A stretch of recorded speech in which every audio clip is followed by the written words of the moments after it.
घर बनाना कोई बड़ी बात थोड़ी है, घर तो एक चिड़िया भी बना लेती है। लंबा चौड़ा खानदान बनाना भी कोई बड़ी बात नहीं है, वो तो एक पशु पक्षी भी बना लेता है। बहुत जमा कर लेना बड़ी बात नहीं है, वो तो एक मधुमक्खी भी जमा कर लेती है। अभी तो बस अपना अपना लाभ ढूंढ रहे हैं हम, अपनी अपनी लाभ की बात करते हैं, दूसरों की लाभ बात करना छोड़ो, किसी का लाभ हमें पचता भी नहीं है।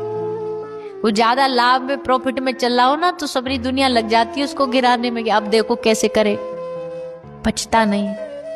संसार में ऐसा ही होता है, इसलिए अपने कर्मों में कुछ अच्छा मिलाओ। किसी की मदद करने की भावना ये कोई बिरले इंसान होते हैं जिनमें होती है। जीवन में कुछ पा लिया, कमा लिया, ये उपलब्धि नहीं है। जीते जी अगर हम संसार में किसी के काम आ सके, कुछ मदद कर पाए, ये उपलब्धि है।